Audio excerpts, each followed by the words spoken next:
Yeah, you're golden. Yeah, you golden. You just gotta know that you're chosen. Let the vibes wave like an ocean. You know that you flawless, and you know this. Hey, let's be honest. Let's be honest. I would be lying if I said you were the finest. You know your looks, baby girl, they got me wildin'. I cannot be silent. Let me be your pilot, babe. Let me be your pilot, babe. All right, you guys, welcome back to With Audacity, the podcast where we always try to educate, promote, and uplift, doing everything unapologetically and with audacity. And of course, this is your favorite host, Lawyer Jazz, Dr. Jazz, and Dr. Kara. And we are also joined by a guest host this episode, Amanda Paul, licensed social worker, therapist. Correct me if I'm wrong, Amanda, and please add to all of your wonderful accolades: wife, mother, Black girl queen, Black girl magic, living Yes. audaciously podcast Yes. host. Yes. She literally is walking and living in her truth, and the host of Audacious Black Girl, the podcast. We have done some collab with her, so welcome to With Audacity Times Audacious Black Girl. Yes, Yes. the Thank you. crossover episode. Yes, so Yes. today is all about imposter syndrome. So, with Audacity times Audacious Black Girl, we're going to dive in and talk all about imposter syndrome. What is it? Have you experienced it? All of that. So before we dive in and get right to it and talk all about imposter syndrome, y'all know we like to dig a little deep. Thanks to Dr. Jazz, who has started this trend. So a question for all of our ladies, and if you're at home listening, driving in your car, do a little self-reflection and ask yourself this question. So Amanda, we're gonna start with you. Um, have you felt seen this week? Um, or beyond feeling seen, have you felt safe this week? And if you have, or if you haven't, have you spoke about it? Have you wrote about it? Just have you done a little self reflection about feeling seen or feeling safe this week, or even today? Yeah, and this is a great question. Actually, I had a situation over the weekend where I experienced a microaggression. So I wasn't feeling very safe, and it took a lot of processing for me to do because I, called that person in, not out. I called them in to just help them acknowledge what happened and the impact that it had on me, whether it was intentional or unintentional. Really, is about the impact. So in that way, she definitely was resistant to why. So in that situation, like I didn't feel very safe or seen. However, I did have people who witnessed that situation who helped me feel seen, who helped me feel safe. So I'm still healing from that situation because, I'm a full adult Black woman. Like you don't want to experience those things, and you do, and it's always just like, really, in 2021 we're not aware of certain things. So in my feeling seen, I had some fantastic support, people who saw me, and I definitely reflected and journaled on it, and I'm definitely in a better space today than I was a few days ago. For sure. Yes, okay. Dr. Jazz, have you felt seen this week? And beyond that, have you felt safe? And if not, did you speak on it? And if tell us this story, tell us about it. Well, I won't say it's a story and not necessarily just a specific instance. I don't have anything for this week, but just overall, I guess I'm on the other side of the coin. I haven't experienced any microaggressions. I'm in an all Black space, and I have been feeling seen as a new leader, just being held and having grace because sometimes we're just like, I just don't want to mess up. I don't want to make the wrong decision, but I am feeling seen as an emerging leader and like respected and feeling safe to make a mistake and be able to talk about anything that I'm struggling with or just like trying to make the right decision. So I'm feeling a lot of community. I am feeling held by my peers, by my people. And I appreciate just this space and just to know that this is not everyone's experience and how thankful I am for being here. So I'm feeling good this week for sure. Amazing. Okay. Dr. Kara, let us know. Have you felt seen? Have you felt safe? And did you speak on it? What's your experience been like? It may not have just been this week, y'all. It could have been an experience from this past month. So I would just go on record at the very beginning, and Lloyd just gonna roll her eyes because I know her. You know what I'm saying? I am not a person that reflects a lot. I'm not a person that dig deep a lot. I'm very surface level, like, you know, and I ask myself like important questions like, Kara, are you happy? You know, like, how can you improve on certain things? What's better ways of communication? But like this space is a new space for Kara as far as like thinking about microaggressions and imposter syndrome and how others can affect, you know, my joy, the way that I walk, the way that I talk. And so because of that, I won't say that I have an answer, and it might just be because of ignorance on myself that I don't take the time to learn about certain terms and learn about certain actions. So then I don't know how to classify it. And, you know, I'm not afraid to say that. And to answer your question, I think that I've been frustrated this week. I don't know if it's been a issue of being seen or heard, or even feeling safe, but I've been frustrated this week, and I think it's because I have a standard for myself, and I always have to remember that, like, Kara, not everyone is you, so you can't get mad for somebody who's not you. So I don't think that's the same thing though. But I also will say that don't be mad at me if my answers are very short this week. Once again, y'all probably would be happy that I'm not talking as much. We love Lawyer Jazz. Thank you, darling. Lawyer Jazz, are you safe? Do you feel safe? Do you feel heard? How are you feeling today, love? You know, today I'm actually feeling good today. You know, it's always a challenge being seen. Sometimes I feel too seen because of what I do. Like I'm like, ooh, all eyes on me. But I am in a space now where I feel seen. So I think this has been a good week, I can say. I can't say that every week is like this, because it's most certainly not. But I will say that this week has been good. So this week we're at a good forecast. I'm okay. But I can't say that every week is like this. I have had some frustrating weeks, don't get me wrong, but this week is okay. So I'm feeling, I don't know if I feel my safest, because to get to a place where you truly feel safe and comfortable, that's a high level. But I feel good this week. So yeah, we're gonna leave it at that. Mm-hmm. Thanks for sharing. And I have a question for Amanda, because you said that you call somebody in and not out. How do you call somebody in? Is that just like a, hey, come over here, we're gonna have a little powwow? Or, you know, versus let me just tell everybody out loud what you did? Yeah. So calling someone in and not out, it's just semantics, it's just words, because I'm still calling you out. It's just if I tell you, hey, if I tell you I'm calling you out, you're gonna get defensive. Like, what does that mean? Right. You're calling me out. Why are you trying to put me on the spot? Calling someone in, using that term, just invites them into the conversation in a more open way. So in that, it just allows them to put their defenses down if they can see that it's an invitation and not a situation where they need to be on the defensive. So yeah, that's why I use that term, calling someone in instead of out. Yeah. Okay. I hear it.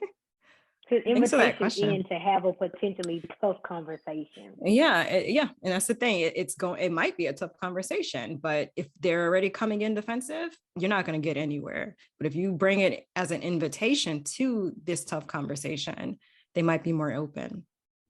See, I took it as like a Black mama being like, let me take you to the side and come here, and I'm gonna tell you what I'm gonna do to you, because I'm somewhere where I can't call you out. But next time you mess up, I am gonna call you out. That's what I took it as. But thank you for that clarification. Calling you in just sounds softer. Like I'm calling you Yeah. in because calling you out is always like a hey you. This Yeah. is you. Right. Calling you in is just like a Yes. let's talk because then it's a Yeah. we. Mm-hmm. I like And it. and then it allows you to use those I statements too. I know we're going to get Mm-hmm. into the imposter syndrome stuff, but it does calling someone in, and even saying, "Hey, I'm calling you in." It's just a hey, like I felt this way when you said this thing. That's you still calling them in instead of you going, "You said this, you said that." That's calling Yeah. out. Just a different method. I love an I statement. Mm. Oh, Come on, yeah. reflection. Oh, there we go. Well, we have to shout out our amazing guests because we're about to our amazing guests and our amazing artists. So we listened to That Boogie at That Boogie __. Amazing artist here in Montgomery, Alabama. Shout out to him. And then our art for the episode is done by at Art by Markel, and that's MARKELL. Wonderful, talented guys. Y'all make sure that you support. Find them on IG. And then we have to get to our amazing guest, Amanda. So we kind of gave you a preview of who she is and what she's all about. But I would actually ask for you to introduce yourself because I feel like I would not do you justice. Because once you start listing, it's just like, brrr. So would you please Yes. introduce, to the people who haven't seen you on our live, because we did some lives together, but yeah, please remind the people of who you are and what you stand for. Yes, thank you so much for that. So I'm Amanda Paul. I'm a licensed clinical social worker. So what that means is that I'm a clinical therapist, mental health. I also am an empowerment coach, and I also have a podcast called The Audacious Black Girl, my platform. It really is all about Black women, supporting them with that internal healing and processing and reflection, mindset shift, empowerment, just so that we can continue to stand up and show out. But I am a firm believer that we have to ground ourselves as Black women because we are dealing with so much society, the environment, stereotypes, prejudice, but we are so innately and naturally talented and audacious. And doing that healing work, that inner work, mindset shift, doing all that stuff allows us to show up and show out into the world. So that's what my platform is all about. And I just love supporting Black women. And I currently, as a therapist, work with college students. This is why I love talking about imposter syndrome, because it comes up a lot in college. And I specialize in working with the BIPOC community, LGBTQ plus community, as well as military veteran communities. My absolute heart is with the military community because I am a military spouse from a military family. But yeah, that's me in a nutshell. Right. Thank you so much, Amanda. And I know we said we've done some lives before, and we keep hitting on it, imposter syndrome. So let's tell the people what, in your words, as your research and profession has, allowed you to work with so many people who've been experienced. Tell them what imposter syndrome is, and if you don't mind sharing, have you been affected? I've definitely been affected, which is why I love talking about it. But imposter syndrome is essentially, it's not like a mental health kind of thing. It is psychological, but essentially it's this feeling that you're going to get found out or seen as a fraud when you're in these certain spaces. And the thing about imposter syndrome is that a lot of high achieving women experience it. So you have all the accomplishments, all the credentials, all the degrees, but you still feel like someone's going to find out that I'm not smart enough. Someone's going to find out that I really don't know this and I'm just winging it. It's this psychological phenomenon of thinking and feeling like you don't belong where you are. And it affects how you show up in the world. And you may still, as a high achieving person, show up, but are you grounded in who you are? Are you grounded in knowing that you deserve your accolades? You deserve to be in the room you're in, at that seat at the table. And it really is this thing that can be so twisted and affect how you show up in the world. My experience with imposter syndrome, I didn't realize I was dealing with it all my life. It wasn't until I was in grad school, actually, and my college professor, she talked about it and she gave name to it. Now, this is a college professor, PhD, all that. And she says she still deals with it. And she gave all the examples, and I literally got up out my chair, went into the bathroom and started boohoo crying, because I've always felt that. I've always felt like I didn't belong. Someone's going to find out I'm not that smart. And being in, my master's program, top of my class, graduating top 5% of my high school class, like all these things, all these degrees and accolades, I still felt like it wasn't enough, that I had to do more. But her naming it gave me just the ability to kind of go, okay, now I can deal with this. Now that I know what this is, I can work through it. And that I have. I continue to work through it, but it's such a crazy thing. Thank you for sharing. I'm thrilled that we've, linked up and we are able to talk about this together and be like in real life. So now that we're in real life. Yeah. Do you find that people feel like that because of their gender, or because of their race, or because of their like economic background, or just because they had a strong parent that was just like, these are the goals that you will achieve? Because sometimes, like I said, pressure from others becomes pressures upon ourselves, and without knowing it, you're becoming, a neurosurgeon, and you like to paint. So, Right. do they have reasoning as to why this affects some people more than others, or? Well, it definitely, like I said, it affects high achieving women, or women in general, more than others. But I think all of those factors are reasons why. There's no like one, no one's born this way, right? Like just with any, no one's like born that way. It's the process of growing up, what we hear from other people, what we get praised for, and really feeling like your worth is in your achievements. Your worth is in how much you know, your intelligence, the accolades, the letters behind your name, all of that. So even though you do that work, feeling like, is that enough? Is my value still going to be high if I just stay here? Like if I just stayed myself as a clinical social worker, is knowing it was difficult to get that, right? Am I still going to have the value? Because is there more that I need to do? So really not being grounded in that you are enough just as you are.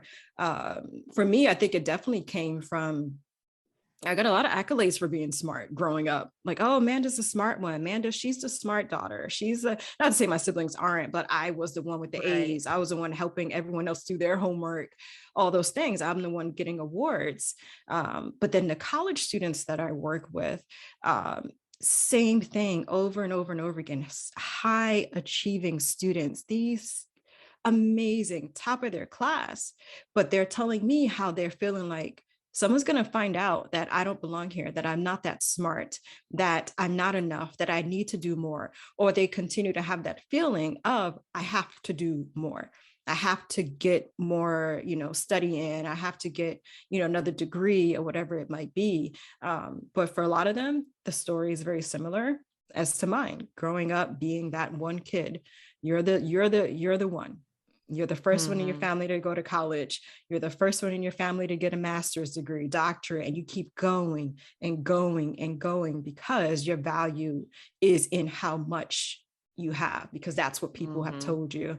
But yeah, it's so complex. And I think you kind of just touched on it there, and I think any of you ladies can answer it. Do y'all feel like going into the real world post graduation, that you kind of started comparing yourself to all these unrealistic expectations, or you look around and because you see other people your age who have attained a certain position, it's just like, oh my God, I got to get there, I got to do that, or oh my God, I'm behind, or oh my God, ooh, yikes, I'm not doing what I need to do. Do y'all feel like y'all started to compare yourselves and started just thinking or having these unrealistic expectations moving into the real world post graduation? Absolutely. Yeah, go ahead, Dr. Jazz. I mean, I just say yes, absolutely. I feel like, you know, the comparing of these people, and you know, in my age gap, I just made 30. You know, now I'm 31. Lord, how does the time go with like, okay, and I should have checked all these boxes, but it's like, you know, you're at your own pace. So I do sometimes think, oh, it's a little unrealistic to think I could have X, Y, and Z when I've been out here grinding as a student, as like with full-time graduate student, and now like I'm just getting into my career. So it's like, you know, definitely reflecting on myself, because it is definitely unrealistic, and society's been putting it on us too. As millennials, I feel like we're the most confused bunch. Like we're supposed to, you know, be so far, but yet we're still so young and much more work to do. What you gonna say, Kara? Nothing helpful, girl. We still want to know, Nothing, Kara. nothing helpful. I was gonna say no. I because I guess like I'm a competitive person. Let me say that, but I'm a competitive person on something that I can measure. Like I ran track, and I could say like, okay, I came in this place, or like I you know, got this time off. When it came to schoolwork, I wasn't competitive as far as like, let me beat this person's grades and let me beat this person's GPA. It was more of like, I need to make a good GPA because I need help with school, like as far as like scholarships, or like I need to make, like if I don't make good grades, my mom and dad are gonna be like, what's up? You know, so it and I think that's one of my questions is like, imposter syndrome only for academics, or, you know, do moms have imposter syndrome? Because I feel like I hear that all the time, is that moms are like, I don't have it together. And, you know, people think that they do. So, I mean, no, I don't like to compare myself to others. And I you know, I just don't. I think to answer your question though, that yeah, moms can experience it. I think anyone can experience it in some way, shape, or form. It's just when imposter syndrome like first came out, like in 1978, the two doctors that made the study, they interviewed high achieving white women. That's another element to this. And being a mother, all those things are part of it, but just imposter syndrome in general is more so talked about in terms of, you know, success, high achieving women, and, you know, working environment and school and whatnot. But that's the other aspect of that study, that because when I first started doing a lot of research on it and I was reading the study, I was like, okay, they only interviewed white women, no one of color. They had a certain SCS, you know, socioeconomic status and background, which had me dig deeper. And Kara, you did ask the question about what else was there, you know, that can contribute, like skin color and things like that. Men experience it too, I'll say that as well. But yes, I think skin color, as people of color, we can experience imposter syndrome like in a different way. I think in terms of perhaps confusion, if it is imposter syndrome in certain environments, or is it because of how I look as a woman, as someone that's of color, that I'm feeling like I don't belong here, that I'm feeling like someone's sitting there thinking, why is this a Black woman there? Like, is it that, or is it actually imposter syndrome, or is it all of it together, intersectionality of it, which is why Kimberly Crenshaw, I don't know if you know who she is. She coined the term in intersectionality. And I found a study that talked about both imposter syndrome and intersectionality, and how the original study just left out people of color, but it's complex, I think, for people of color who are potentially experiencing imposter syndrome. But yeah, those are other elements that go along with that. And like you said, if you're a mom or any other space or any other roles, I think you can definitely experience it too. I think it's like the competition that isn't a competition can be so hard, because you don't sometimes you don't realize you're competing, but then again you get upset because somebody else did something that you didn't do, and you know, like you said, it sometimes you just don't know, and it's just hard. Lawyer Jazz, what about you post graduation, walking into them courtrooms, like You know, I try not to have unrealistic expectations Because going in, I knew I was going to be one of the youngest faces there. So I just tried to constantly remind myself of you started this young, and it's okay. Like I tried to remind myself that I was where I needed to be, but it's hard to remind yourself that you're where you need to be when you're still with older, experienced people, and it's just like, yikes, it's still very scary. And then I also, I started in this career field young. However, people had already started in their careers, period, by the time I got a start in my field. So while I started in my field young, there were still my friends who had a start in their careers, period.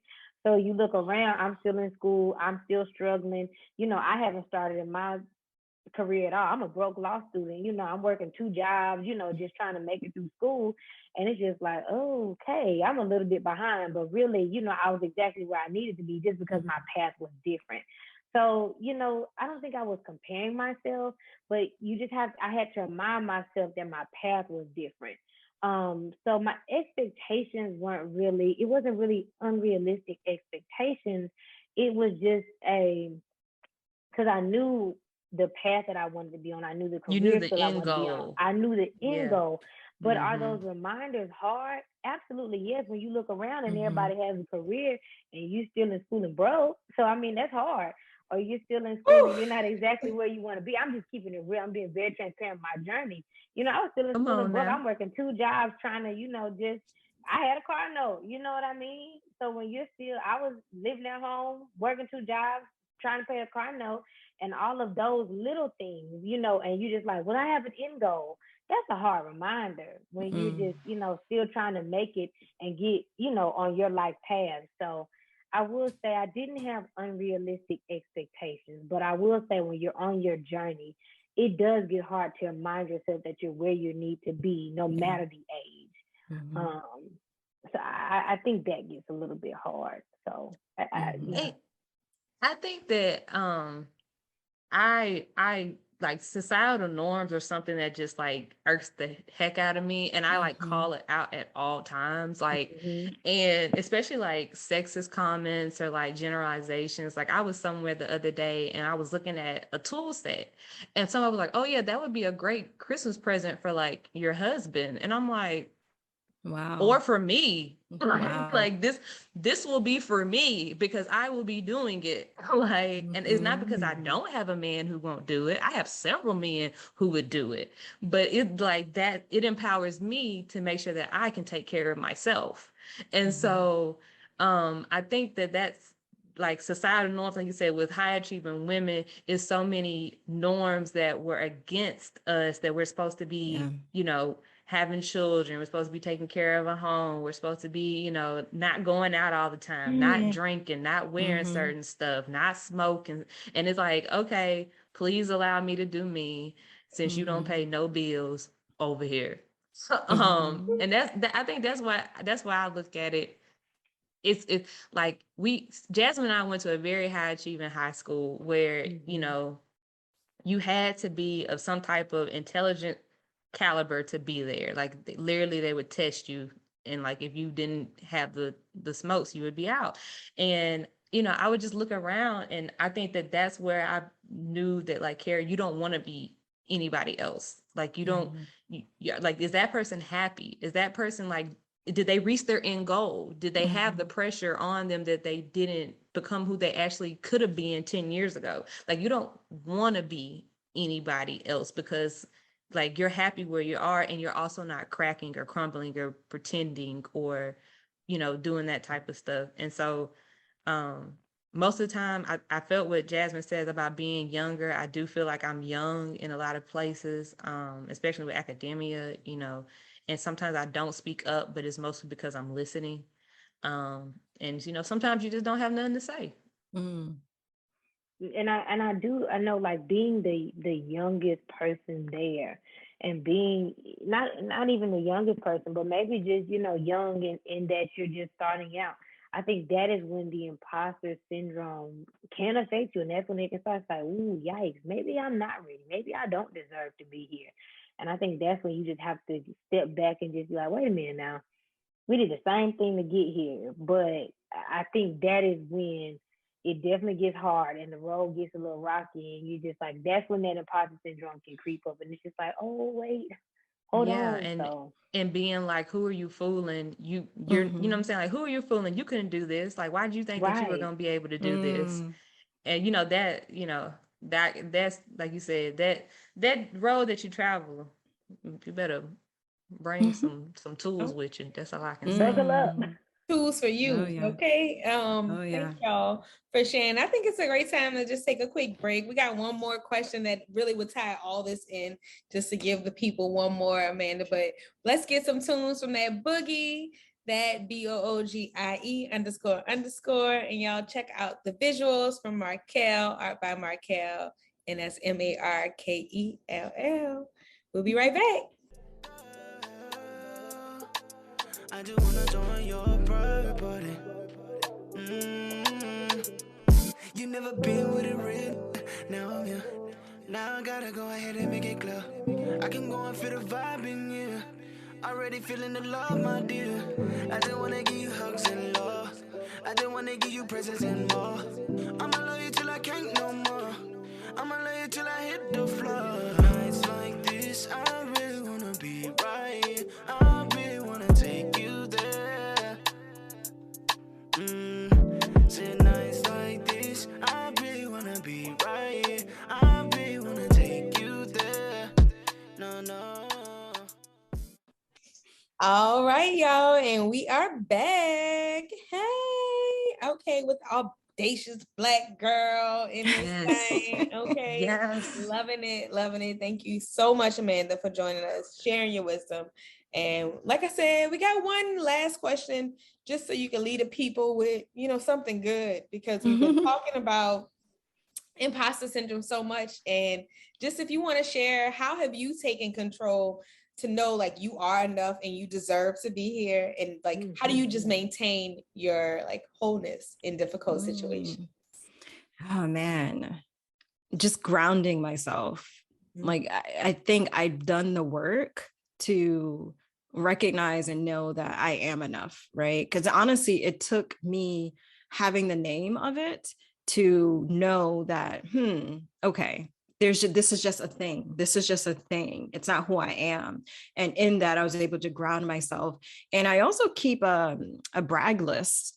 And this is a Google Doc that I have that I just add stuff to. And that had it gone for at least 4 to 5 years now. Once I found out about imposter syndrome, I was like, I need these reminders to remember why I am where I am in life, and my success is mine, all those things. So anytime I get like a compliment or an award or just something I'm proud of, I just go right into that Google Doc, type it in. And it's just a constant reminder of who I am. And I ground myself in that and not let that little voice, or that little seed of doubt or insecurity take over, because it can. And something I tell my clients too, who are dealing with it, is sometimes imposter syndrome, it is showing up as anxiety, right? It's showing up like, oh my gosh, like what's going on? Someone's going to find out, whatever. Give it a name it, and tell it that I'm driving. I know why you're here. Give it some empathy. I know you're scared. I know you're worried. I know you think we can't do it, but I got this. We can. We've done it before, and naming it allows you to disconnect from it and allows you to move forward and ground yourself, knowing that you are exactly where you need to be.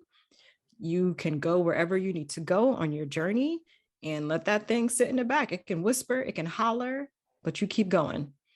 But that's how I've dealt with it. And that's how I always encourage people that I work with who deal with it to process it and move through it. But grounding yourself and knowing your worth takes time, but documenting it, reflecting, helps you move through it for sure. And I know that you ground because you meditate, right? And then you also journal. So is there any other way that you kind of ground yourself and kind of, say, hey, today is a new day? Yeah, affirmations, those constant reminders. And I feel like sometimes even saying affirmations, sometimes it can feel so cliche because everyone just throws it out there. But literal affirmations, like just reminders to yourself about who you are and what you've done. And when I say ground myself, I'm talking about literally grounding. Like I put my feet on the ground. I practice mindfulness and all four corners of my feet, I make sure it's touching and then I can feel that connection. Or even if I can't ground myself with my feet, the wall, just this is an embodiment practice, like putting your body against the wall, touching something sturdy like the table, feeling the seat under you allows you just to connect to something. Because what happens is when we have anxiety or those thoughts and you start feeling insecure, you start dissociating and disconnecting from the present moment because you're all up here and you're not here. So to get back here, you need to connect with something sturdy and ground into that, or you can call it earthing. Some people say that too. And then bring yourself back present, remind yourself, okay, I know I'm here. I know I belong here, and just use that to just move forward. There's no magic wand at all. It's just small micro practices to help you get better. Mm-hmm. See, back in the old days, they called it a prayer closet. I don't know if everybody know, but that's something that ask your grandma, ask your auntie about a prayer closet. When you go into somewhere that's small, safe, quiet, you get down on your knees and you say whatever you gotta say. Oh yeah. Mm-hmm. I love that. I love that. Like it's a different way to do it too. I love that. Yes. Well, this is like a feel good episode. Like, we went a little deep, but then at the end we brought it back and it was just like, okay, I'm here. So, I'm touching the floor right now. You feel me? I'm touching the floor. I love it. Yes. Yeah. Thank you, Amanda. Thank you for sharing those tips and tools with us. Absolutely. And I wanted to add Definitely. too. So I did an episode on my podcast called Imposter Syndrome While Black. So if this is something that you want to get more information on too, definitely listen to the episode. I go really deep about the differences and different tips we can use as Black women to process that and move through. Thank you for that. And we are definitely going to plug them with some more resources in 1 second before we're going to get to Kara's favorite part. Okay. Yes. Yeah. Thank you. Today in Black History. Thank you so much, Amanda, because I know that somebody's like riding in their car and they're feeling it. And now they're like ripping the steering wheel, like, okay, like hey, ground my way too. Yes, exactly. They're grounded in this. But yeah, that's this is amazing. Thank you so much. So today in Black History, today is February 22nd. It's Black History Month, y'all. Y'all know I'm down for Black History Month. Like, so anyway. Black History Month, celebrate yourself, celebrate your people. Let's celebrate us. And we're celebrating us today because in 1989, DJ Jazzy Jeff and the Fresh Prince, aka Will Smith, won the first Best Rap Performance at the Grammys. And they won it off the song Parents Just Don't Understand. And so it was the first hip hop song to ever be nominated for a Grammy, and they won that thing. So shout out to them for making history in that way. Shout out to us because we're amazing. Shout out to Amanda because she's reminding us ways to remind ourselves that we are amazing. And yeah, that's today in Black History. Nice. Yes. So, we just have to once again thank Amanda for joining us. With Audacity times Audacious Black Girl collab. These collabs have been amazing. The IG Live collab, this collab, I enjoy them. So Amanda, please tell everyone about your podcast again, how they can listen to the episode that you did, and any resources that you have to share. Yeah. So my podcast, Audacious Black Girl, you can find it on anywhere it's streaming, Apple, Spotify. I'm on YouTube as well. If you like to, watch faces and whatnot, definitely go on YouTube. Resources wise, you can sign up to join my email list. And when you do that, you receive the How to Be Audacious 101 guide. It's a journal just with questions and prompts to help you just remember who you are and just remind yourself of who you are in your innate Audacity. It's within us. I always talk about like our ancestors, and we are continuing to stand on their shoulders, sit on their shoulders, and sometimes we just need that reminder.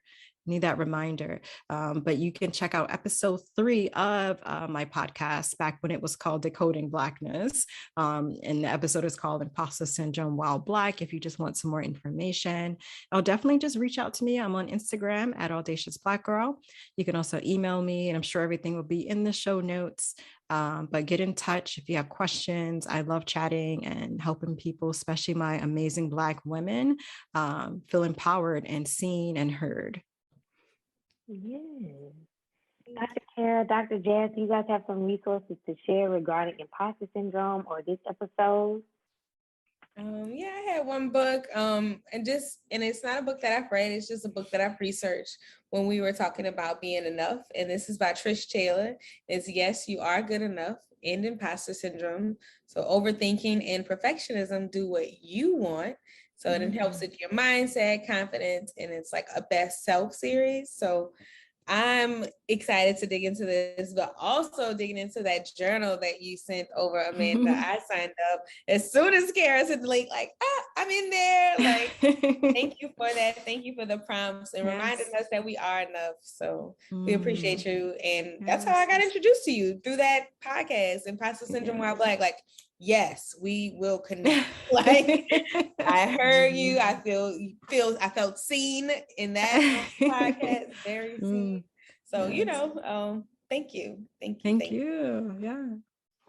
My resource is just to remind yourself like who you are, who you come from, and that you're made of good stock. And so because it is Black History Month, go to some type of museum that celebrates us. I try to do that every year. It's very easy in Montgomery because so much amazing things, have happened in Montgomery, but try to go to a museum where you can see things that are curated and celebrating us struggles, and also anything that's uplifting, anything from paint, art, something like that. Go to a museum, dedicate some time, dedicate some money towards it if you have to, and celebrate us. I love it. I love it. I love it. I love it. So those amazing resources, of course, will be shared. You guys already know that in addition to all of these resources, we also have a charity for the month. And this month's charity is the Sickle Cell Foundation. So, Kara, tell us a little bit about that. Yes, it is February, and so the charity for the month is the Sickle Cell Foundation of the River Region. This is located in Montgomery, but they serve 13 counties in Alabama. Sickle cell is something that affects us as Black people more. It does affect everybody, but we are more likely to be affected by sickle cell and have the sickle cell trait. It's a lifelong disease, and so we want to make sure that we are uplifting everyone that has sickle cell and the great work that they do at the Sickle Cell Foundation of the River Region. They provide community education, they promote public awareness, and they also offer counseling for those who have the sickle cell trait or the actual disease. And so make sure that you get your With Audacity merch for the month of February. 10% of those sales will be going to that charity. And we thank them again. If you need any type of information from them, go to riverregionsicklecell.com. All right, you guys. Well, once again, thank you so much, Amanda, for your transparency, for all of the information regarding, imposter syndrome, and for just being who you are and always sharing your journey. We love collabing with you. So again, this was With Audacity, times Audacious Black Girl, speaking all about imposter syndrome, you guys. And y'all know this won't be the last of this, duo and this collab. We love collabing. Audacity, you can't get enough of it. I love it. So once again, you guys go and follow at Audacious Black Girl. Be sure to listen to Amanda's episode on imposter syndrome. And you guys already know to follow With Audacity on all streaming platforms. Email us at withaudacity@gmail.com. If you want to chat with us, If there's something you guys want to hear us talk about, if you want to see another collab between the two of us or what you want us to talk about next time, let us know. And you already know to follow me at You Love Jazz, Dr. Kara at Flip Fro, and Magnolia Soldier. Dr. Jazz at Magnolia Soldier. I just love to hear her say it. Yeah. And Amanda, is there anything that you want to leave the people with before we go? Yeah, just continue to ground yourself and just recognize and know that you are worthy and of every space you occupy, every seat that you sit at, and at every table, you belong. You absolutely belong. Just ground yourself in that. Thank you so much. Again, thank you. And also thank you to our artists. Yes, that Boogie. Thank you so much for being our musical artist, and our visual artist is Art by Markel. So y'all go listen to some of that Boogie's music. He is a local artist from Montgomery. Go check out all of Art by Markel's pieces, you guys. And thank you to Audacious Black Girl host Amanda Paul. And we are out of here tonight. We out this thing, man. Thank y'all for tuning in. Right, peace, lovers. Bye, baby. Bye. Yeah, you're golden. Yeah, you golden. You just gotta know that you're chosen. Let the vibes wave like an ocean. You know that you flawless, and you know this. Hey, let's be honest. Let's be honest. I would be lying if I said you were the finest. You know your looks, baby girl, they got me wildin'. I cannot be silent. Let me be your pilot, babe. Let me be your pilot, babe. Everyone's listening and watching you now. Oh my God. Is this thing on? Is this thing on?